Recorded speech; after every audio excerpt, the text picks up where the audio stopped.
அனைவருக்கும் காலை வணக்கம். இது ஒரு வித்தியாசமான மேடை. ஒரு கல்லூரி வளாகம் என்றால் வேறு விதமான விஷயங்களை பேசி தப்பித்து சென்று விடலாம்.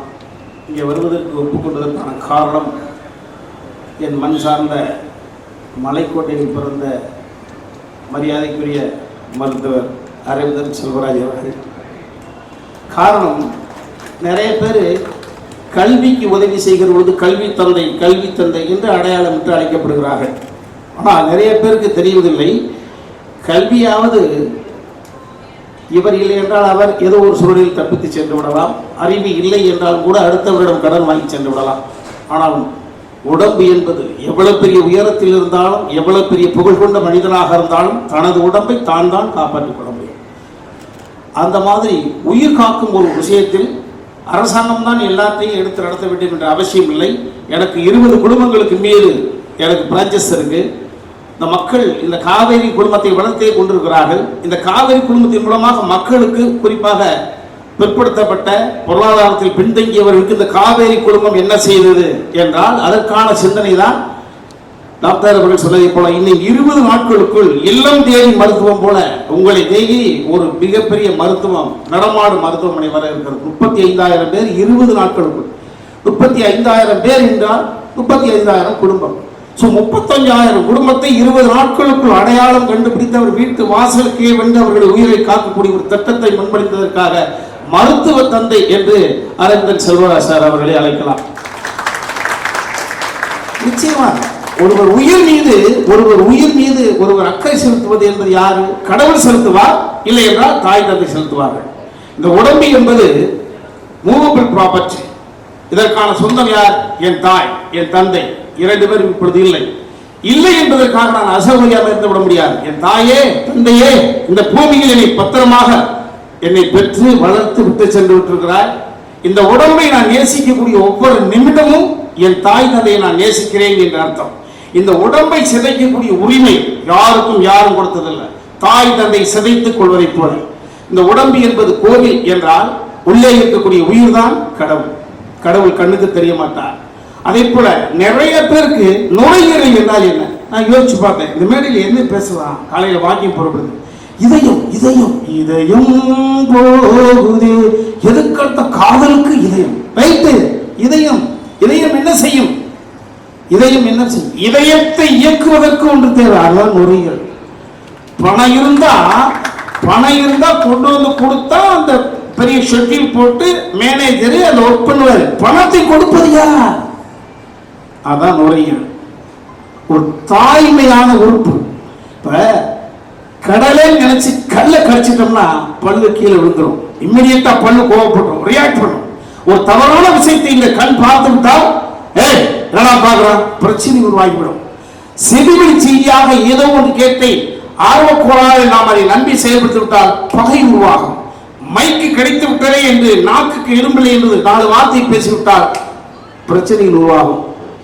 இப்படி எல்லா உறுப்புகளும் இம்மிடியட்டாக ரியாக்ட் பண்ணும். ஆனால் இம்மிடியட்டாக ரியாக்ட் பண்ணாம தாய்மை போன்ற அடைகாத்து நம்மளை தாளாட்டி காப்பது நுரையீரல். எவரெல்லாம் நுரையீரலை பற்றி விழிப்புணர்வு கொண்டார்களோ அவர்களெல்லாம் அவர்கள் இந்த பூமிக்கு தந்த தாயையும் தந்தையும் நேசிக்கிறார்கள் என்ற அர்த்தம். தாய்தானே, தாய்தான் பார்க்கணுங்களப்பா. அந்த சுருங்கி போன தசையை தடவி கொடுக்கிற பொழுது கிளட்டு தாய் அந்த மகனே நல்லா இருப்பா அப்படி சொல்லுகிற பொழுதுதானே. ஆக இந்த நுரையீரல் என்பது எல்லாரும் சொல்றது என்ன? ஸ்மோக்கா என்று நிறைய தைரியமா பேசுறேன்னா, நான் இதுவரைக்கும் ஸ்மோக் தொட்டதில்லை. அந்த ஒரு தகுதி இருக்கு. ஸ்மோக்கில் இருந்து எப்படி விடுபடுவது? அதுதான் இந்த நுரையீரலுடன் மிகப்பெரிய. ஸ்மோக்கில் விடுபடலாம். எத்தனையோ பேர் விட்டுருக்காங்களே. நான் இன்னும் 20 பாக்கெட்டுப்பா, நான் 30 பாக்கெட்டுப்பா, இப்படி இருந்தவர்களாம் விட்டுருக்கிறார்கள்.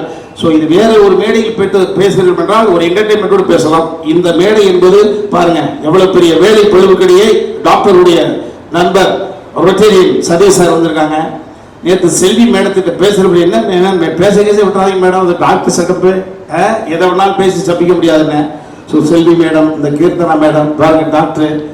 ஒரு அற்புதமான மேடை.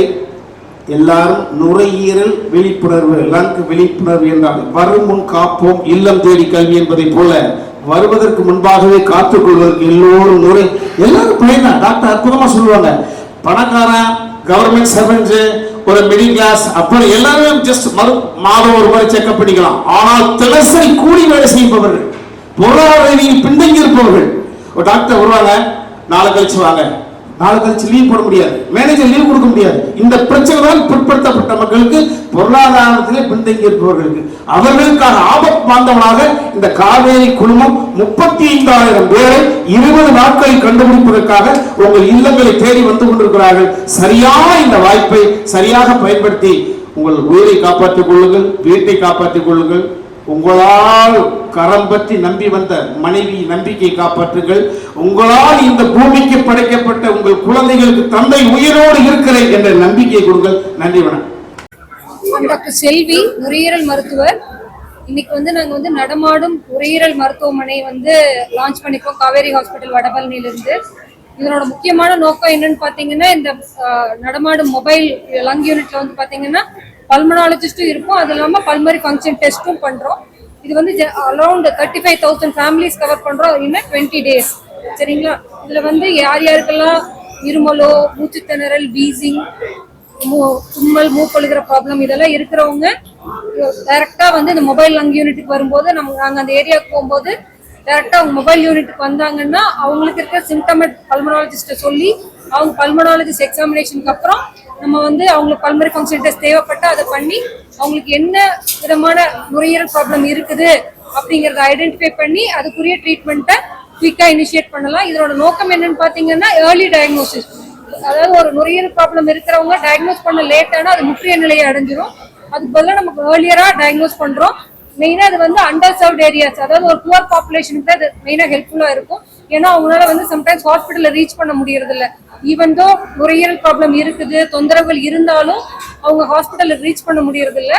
அவங்களுக்கு நம்ம அவங்க டோர் ஸ்டெப்கே போய் நம்ம மொபைல் லங் யூனிட் மூலமா அவங்களுக்கு தேவையான பரிசோதனைகளை நம்மளால செய்ய முடியுது. இது மூலமா அவங்களுக்கு கரெக்டான டயக்னோஸ் பண்ணி குயிக்கா ட்ரீட்மெண்ட் ஆரம்பிக்கிறது மூலமா இந்த லங் டிசீஸ் மறுபடியும் முற்றிய நிலையை அடையிறத தடுக்க முடியும்.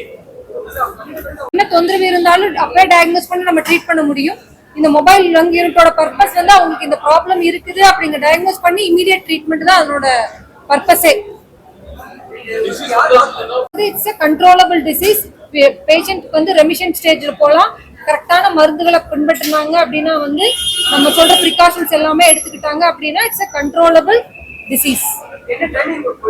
என்னங்க? Morning 7 o'clock to 10 o'clock, 10 o'clock to 1 o'clock. என்னங்க? ஈவினிங்லயும் இருக்குது, அரௌண்ட் 7 to 9 போட்டிருக்கோம்.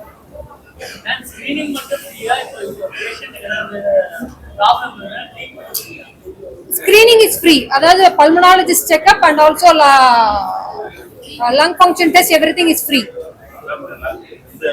60 years அதிகமா பாதிக்கப்படுறாங்க. இன்னும் யங்கர் ஏஜ் குரூப்ல ஆஸ்மா எல்லாம் common in younger age group. So அவங்களும் பாதிக்கப்படுறாங்க.